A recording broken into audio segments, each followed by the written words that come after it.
پہلے تو ہمارے لیے سب کلیئر تھا، اب بہت ساری کنفیوژن ہو گئی ہے، اب بہت سارے حق ہم کو نظر آ رہے ہیں.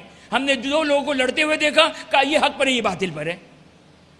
اچھا رسول کی کوئی حدیث ہے آپ مع الحق والحق مع آپ؟ کوئی ہے رسول کی حدیث؟ خود دو ٹیموں کا میچ ہو رہا ہے، ہم نے اسٹیمپ لگا دیا حق اور باطل کا میچ ہے. یہ کرائٹیریا ہے. ایک مسلمان ہے ایک کافر ہے، ہم نے کہا یہ حق ہے وہ باطل ہے.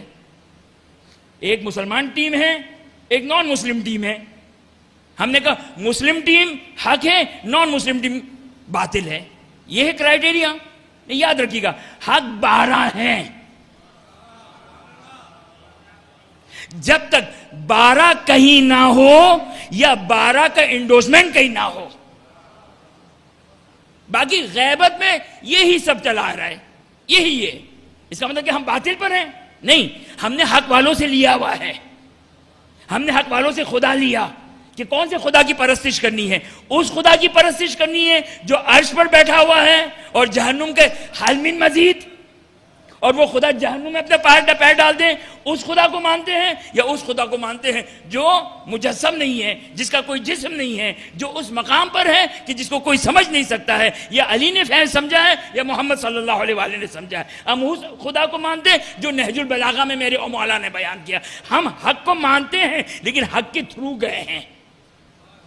ہم حق کو مانتے ہیں لیکن حق والوں کے تھرو گئے ہیں، اور وہ صرف 12 ہے. یعنی اگر خدا نہ خواستہ ہمارے بچوں کے لیے آنے والی نسلوں کے لیے اگر قرآن ختم، نعوذ باللہ من ذالک، یہ ساری کی ساری حدیثیں ختم، تو یاد رکھیے گا روئے زمین پر کوئی حق بیان کرنے والا نہیں، چاہے 3 لاکھ 10 لاکھ 20 لاکھ سال تک اگر کوئی حوض علمیہ کم یا حوض علمیہ نجف میں پڑھتا رہے، اگر قرآن اور حدیث نہ ہو تو ہے ہی نہیں، ہو ہی نہیں سکتا ہے. لہٰذا یاد رکھیے گا. لیکن اگر قرآن نعوذ باللہ من ذالک نہ ہو، کوئی حدیث نہ ہو، اگر حجت خدا آپ کے درمیان ہے تو جو کہے گا وہ قرآن ہے، جو کہے گا وہ لوح محفوظ ہے. ہر چیز کو خوب اچھے طریقے سے سمجھیے. یہ حق اور باطل کا جو ہم نے کھیل منایا ہے، اور ہم نے یہ کہا کہ اچھا دیکھیں آپ مغالطہ دیکھیں، 2 ٹیموں کا 2 ممالک کی جنگ ہو رہی ہے، دونوں کافر ممالک ہیں، صحیح نا؟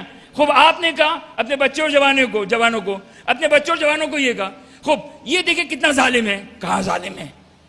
حق ہے نہیں باطل ہے. بس جب یہ باطل ہے تو اس کا مد مقابل حق ہو گیا. اچھا یہ کب سے کہ باطل کا مد مقابل ہمیشہ حق ہوگا؟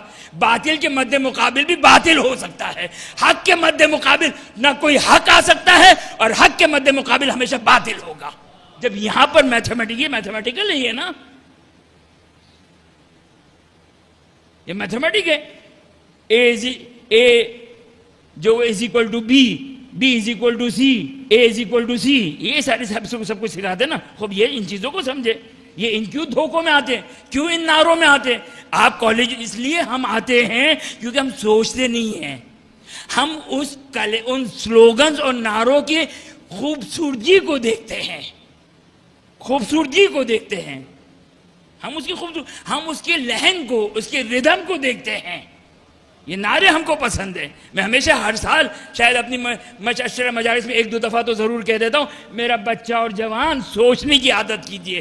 آپ کے پاس قرآن و حدیث و اہل بیت کی، یاد رکھیے گا میرا بچہ اور جوان، قیامت کے دن آج کا بچہ، اس کے پاس یہ ایکسکیوز نہیں ہے، اس کے پاس یہ عذر نہیں ہے کہ وہ یہ کہے کہ خدایا میں کیا کرتا، کچھ علماء یوں کہتے تھے میں کیا کرتا. نہیں، کوئی عذر نہیں اس کے پاس، کوئی ایکسکیوز نہیں اس کے پاس.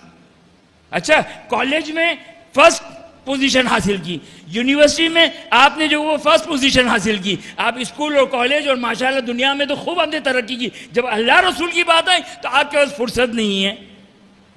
اب یہ انصاف ہے؟